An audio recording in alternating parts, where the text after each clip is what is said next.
আসসালামু আলাইকুম। আমি পদ্মজা। পর্ব ৩৮ লিখেছেন ইলমা বেহরোজ।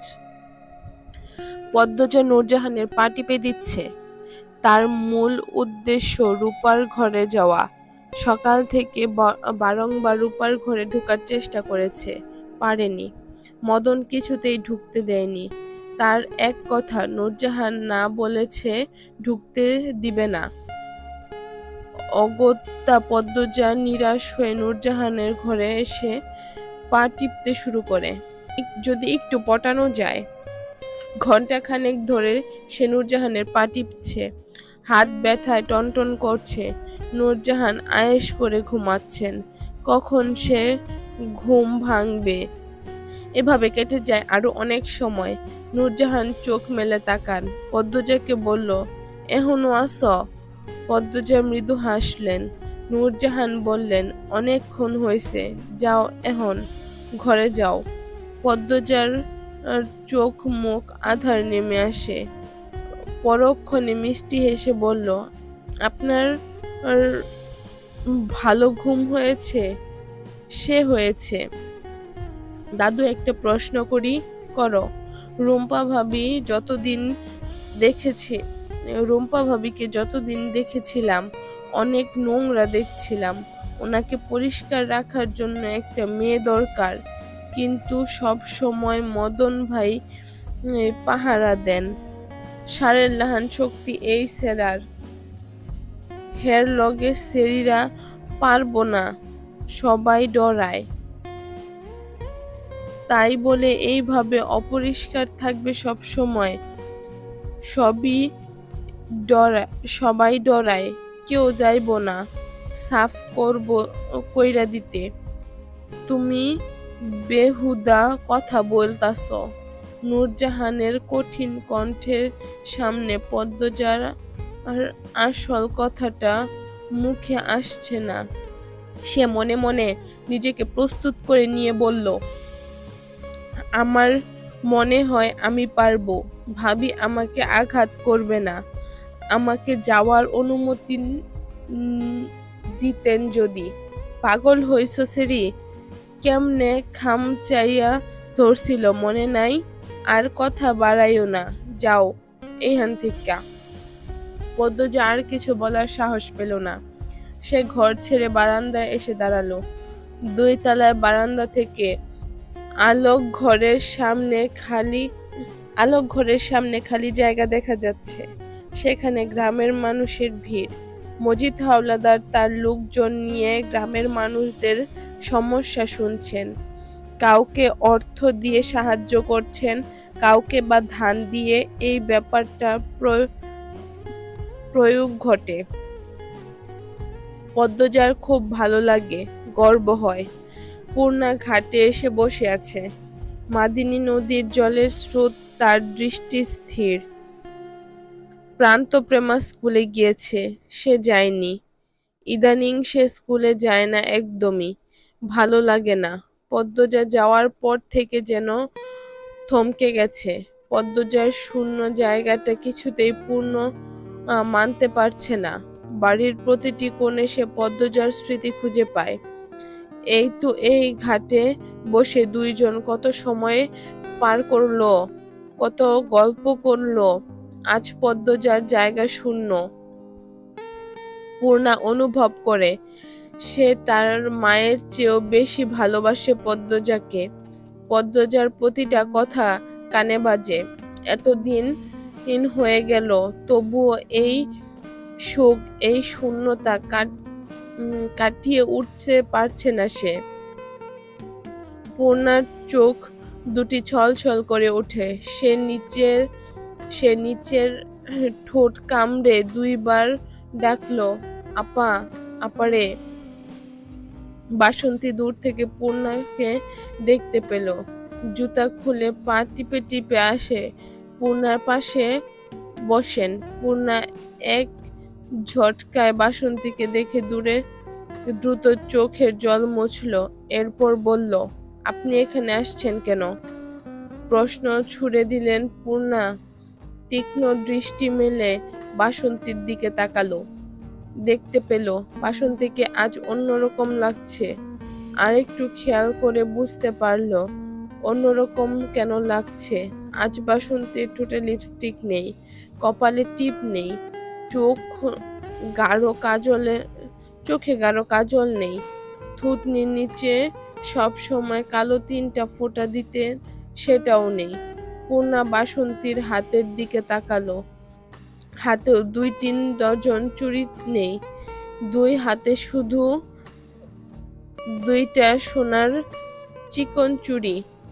পূর্বের প্রশ্নের উত্তরের অপেক্ষা না করে পূর্ণা উল্টো প্রশ্ন করল, আপনি আজ সাজেননি? না সাজলে ভালো লাগে না? বেশ আগ্রহ নিয়ে জানতে চাইল বাসন্তী। পূর্ণা বাসন্তীর চোখে মুখে স্নিগ্ধতা খুঁজে পেল, মায়াবী প্রাকৃতিক সৌন্দর্য, চকচকে গাল, 40-এর উপর বয়স মনে হয় না, কিন্তু মুখে কিছু বলে না পূর্ণা। সে চোখ সরিয়ে নিল। বাসন্তী বললেন, আমার সাথে গপ করবা? আমার ঠেকা পড়ছে। পূর্ণা ঝাঁঝালো স্বর। বাসন্তী পূর্ণার পাশে ঘেঁষে বসলেন। পূর্ণা বিরক্তিতে চোখ মুখ কুঁচকে ফেলল।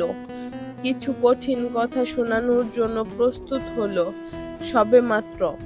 তখন বাসন্তী বললেন, আম্মা, আমি তোমার আব্বারে ভালোবাসছিলাম সত্যি, তবুও শেষ বয়সে আইসা একটা ভুল কইরা ফেলছি। ভুল যখন বুঝতে পারছি তোমার আব্বারে বলি, কিন্তু তোমার আব্বা মুখ ফিরিয়ে নিল। আমার তোমার আব্বা ছাড়া আর গতি ছিল না, তাই গ্রামের মানুষ নিয়ে আসছিলাম। আমার এই কাজের জন্য তোমাদের এত বড় ক্ষতি হবে জানলে করতাম না। যাক গেছে সব কথা।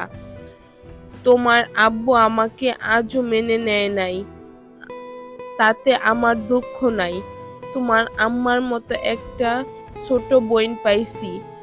তোমরা 2টা ভাই বোন আমার সন্তান পাইছি।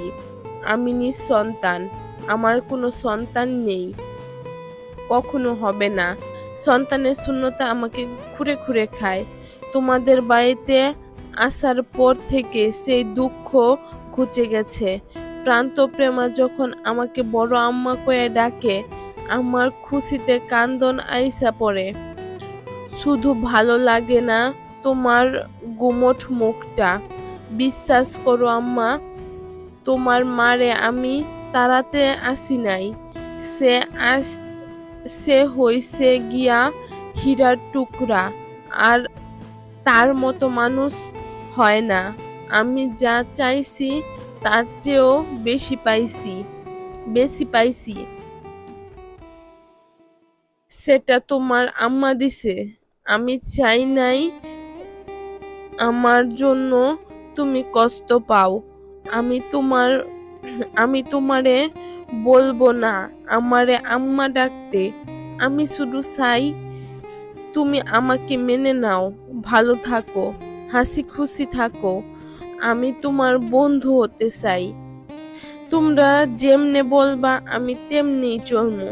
এই যে দেখো, তোমার সাজগুজা পছন্দ না বলে আমি আজ সাজি নাই, আর কোনোদিনও সাজবো না। আমি কি কম সুন্দর নাকি যে সাজতে হবে?